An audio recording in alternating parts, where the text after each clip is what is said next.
Paul, an apostle of Christ Jesus by the will of God. To the saints who are at Ephesus and who are faithful in Christ Jesus, grace to you and peace from God our Father and the Lord Jesus Christ. Blessed be the God and Father of our Lord Jesus Christ, who has blessed us with every spiritual blessing in the heavenly places in Christ, just as he chose us in him before the foundation of the world,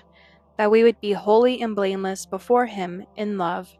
by predestining us to adoption as sons through Jesus Christ to himself, according to the good pleasure of his will, to the praise of the glory of his grace, which he graciously bestowed on us in the Beloved. In him we have redemption through his blood, the forgiveness of our transgressions according to the riches of his grace, which he caused to abound to us in all wisdom and insight, making known to us the mystery of his will, according to his good pleasure, which he purposed in him for administration of the fullness of the times, that is, the summoning up of all things in Christ, things in the heavens and things on the earth in him.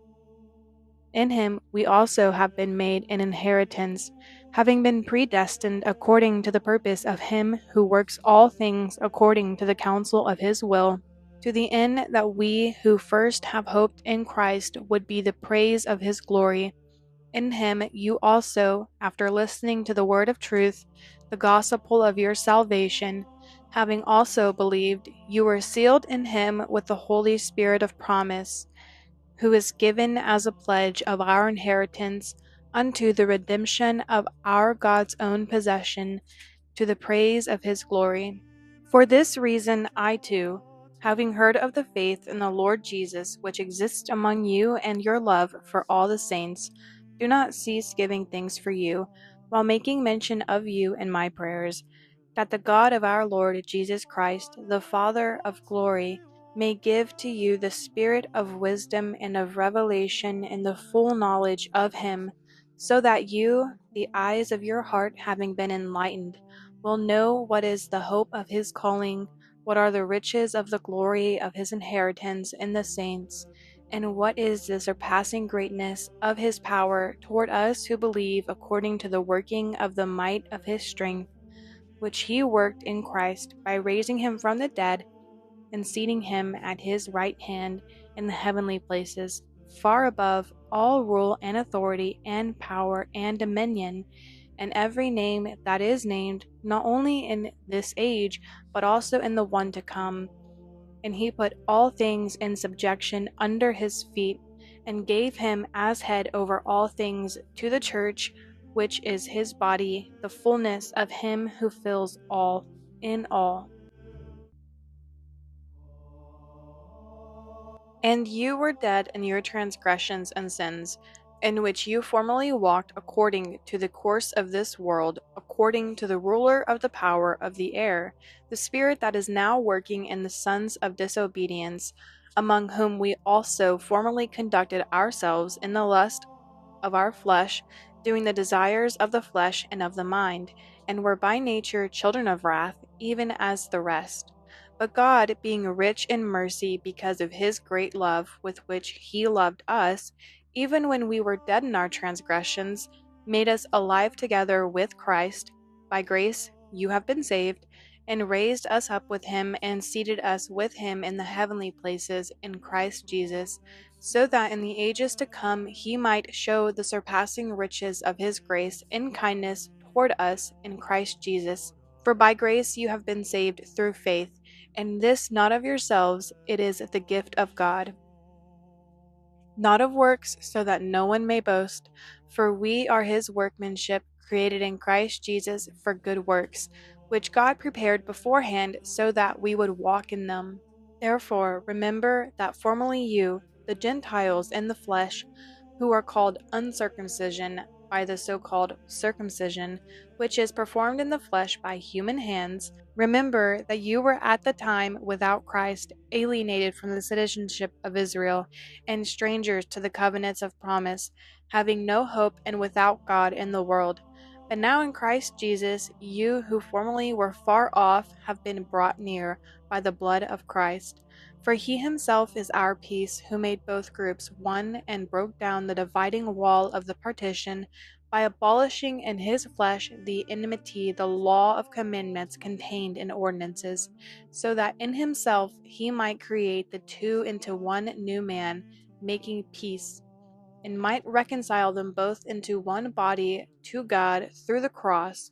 having in himself put to death the enmity. And he came and preached the good news of peace to you who were far away, and peace to those who were near. For through him we both have our access in one Spirit to the Father. So then you are no longer strangers and sojourners, but you are fellow citizens with the saints, and are of God's household, having been built on the foundation of the apostles and prophets, Christ Jesus himself being the cornerstone, in whom the whole building, being joined together, is growing into a holy sanctuary in the Lord, in whom you also are being built together into a dwelling of God in the Spirit. For this reason, I, Paul, the prisoner of Christ Jesus, on behalf of you Gentiles, if indeed you heard of the stewardship of God's grace which was given to me for you, that by revelation there was made known to me the mystery, as I wrote before in brief, about which, when you read, you can understand my insight into the mystery of Christ, which in other generations was not made known to the sons of men, as it was now revealed to his holy apostles and prophets in the Spirit, that the Gentiles are fellow heirs and fellow members of the body, and fellow partakers of the promise in Christ Jesus, through the gospel of which I was made a minister, according to the gift of God's grace, which was given to me according to the working of his power. To me, the very least of all saints, this grace was given, to proclaim to the Gentiles the good news of the unfathomable riches of Christ, and to bring to light for all what is the administration of the mystery which for ages has been hidden in God, who created all things, so that the manifold wisdom of God might now be made known through the church to the rulers and the authorities in the heavenly places. This was in accordance with the internal purpose which he carried out in Christ Jesus our Lord, in whom we have boldness and confident access through faith in him. Therefore I ask you not to lose heart at my afflictions on your behalf, which are your glory. For this reason I bow my knees before the Father, from whom every family in heaven and on earth is named, that he would give you, according to the riches of his glory, to be strengthened the power through his Spirit in the inner man, so that Christ may dwell in your hearts through faith, and that you, being firmly rooted and grounded in love, may be able to comprehend with all the saints what is the breadth and length and height and depth, and to know the love of Christ, which surpasses knowledge, that you may be filled up to all the fullness of God. Now to him who is able to do far more abundantly beyond all that we ask or understand, according to the power that works within us, to him be the glory in the church and in Christ Jesus to all generations, forever and ever. Amen. Therefore I, the prisoner in the Lord, exhort you to walk worthy of the calling with which you have been called, with all humility and gentleness, with patience, bearing with one another in love, being diligent to keep the unity of the Spirit in the bond of peace. There is one body and one Spirit, just as also you were called in one hope of your calling, one Lord, one faith, one baptism, one God and Father of all, who is over all and through all and in all. But to each one of us grace was given according to the measure of Christ's gift. Therefore it says, when he ascended on high, he led captive a host of captives, and he gave gifts to men. Now this expression, he ascended, what does it mean except that he also descended into the lower parts of the earth? He who descended is himself also he who ascended far above all the heavens, so that he might fill all things.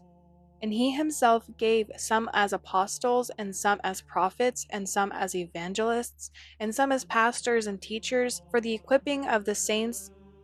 for the work of service to the building up of the body of Christ, until we all attain to the unity of the faith and of the full knowledge of the Son of God,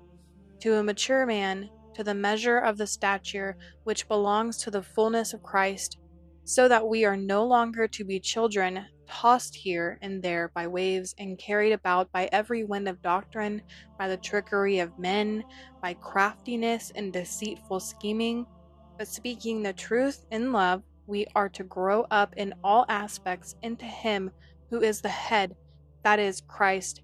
from whom the whole body, being joined and held together by what every joint supplies according to the properly measured of each individual part, causes the growth of the body for the building up of itself in love. Therefore, this I say, and to testify in the Lord, that you walk no longer just as the Gentiles also walk in the futility of their mind, being darkened in their mind, alienated from the life of God because of the ignorance that is in them, because of the hardness of their heart. And they, having become callous, having given themselves over to sensuality, for the practice of every kind of impurity with greediness. But you did not learn Christ in this way, if indeed you heard him and were taught in him, just as truth is in Jesus,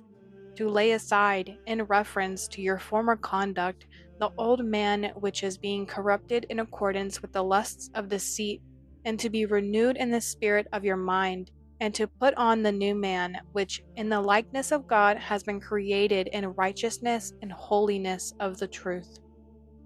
Therefore, laying aside falsehood, speak truth each one of you with his neighbor, for we are members of one another. Be angry, and yet do not sin. Do not let the sun go down on your anger, and do not give the devil an opportunity. He who steals must steal no longer, but rather he must labor, performing with his own hands what is good, so that he will have something to share with one who has need.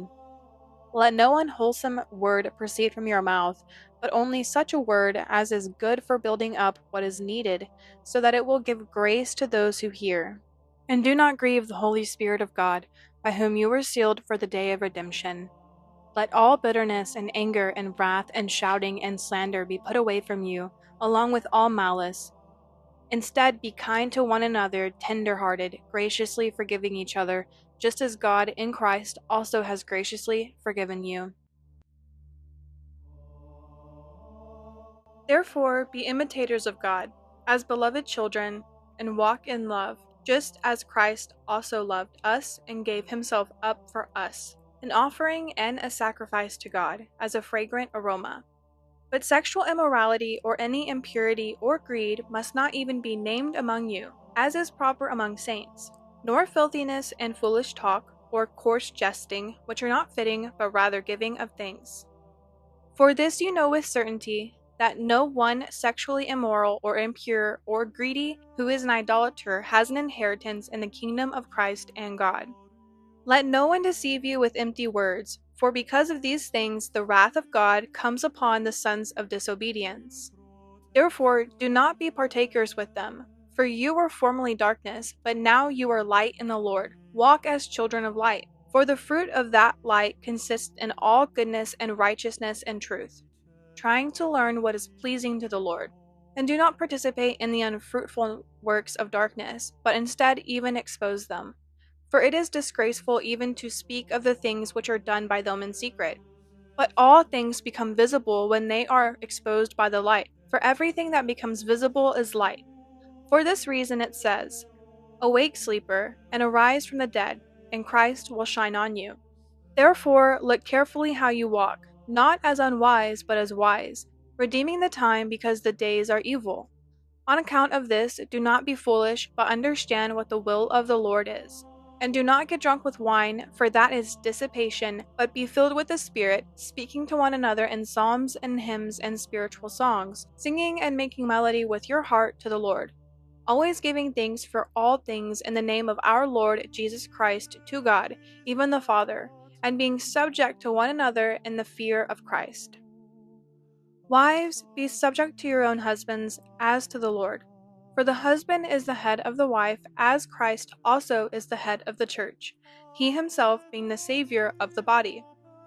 But as the church is subject to Christ, so also the wives ought to be to their husbands in everything.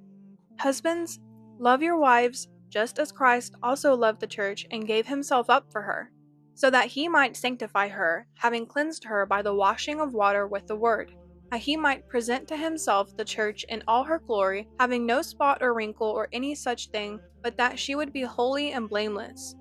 So husbands ought also to love their own wives as their own bodies. He who loves his own wife loves himself. For no one ever hated his own flesh, but nourishes and cherishes it, just as Christ also does the church, because we are members of his body. For this reason, a man shall leave his father and mother and be joined to his wife, and the two shall become one flesh. This mystery is great, but I am speaking with reference to Christ and the church. Nevertheless, each individual among you also is to love his own wife even as himself, and the wife must see to it that she respects her husband. Children, obey your parents in the Lord, for this is right. Honor your father and mother, which is the first commandment with a promise, so that it may be well with you and that you may live long in the land. Fathers, do not provoke your children to anger, but bring them up in the discipline and instruction of the Lord. Slaves, be obedient to those who are your masters according to the flesh with fear and trembling in the integrity of your heart as to Christ. Not by way of eye service, as men pleasers, but as slaves of Christ, doing the will of God from the heart, serving with good will as to the Lord and not to men, knowing that whatever good thing each one does, this he will receive back from the Lord, whether slave or free. And masters, do the same things to them, giving up threatening, knowing that both their master and yours is in heaven, and there is no partiality with him. Finally, being strong in the Lord and in the might of his strength, put on the full armor of God, so that you will be able to stand firm against the schemes of the devil. For our struggle is not against flesh and blood, but against the rulers, against the authorities, against the world forces of this darkness, against the spiritual forces of wickedness in the heavenly places. Therefore, take up the full armor of God, so that you will be able to resist in the evil day, and having done everything, to stand firm. Stand firm, therefore, having girded your loins with truth, and having put on the breastplate of righteousness, and having shod your feet with the preparation of the gospel of peace. In addition to all, having taken up the shield of faith, with which you will be able to extinguish all the flaming arrows of the evil one, also receive the helmet of salvation, and the sword of the Spirit, which is the word of God, praying at all times with all prayer and petition in the Spirit, and to this end being on the alert with all perseverance and petition for all the saints, as well as on my behalf, that words may be given to me in the opening of my mouth, to make known with boldness the mystery of the gospel, for which I am an ambassador in chains, so that in proclaiming it I may speak boldly as I ought to speak. But that you also may know about all my affairs, how I am doing, Tychicus, the beloved brother and faithful servant in the Lord, will make everything known to you. I have sent him to you for this very purpose, so that you may know our circumstances, and that he may encourage your hearts. Peace be to the brothers, and love with faith, from God the Father and the Lord Jesus Christ. Grace be with all those who love our Lord Jesus Christ with incorruptible love.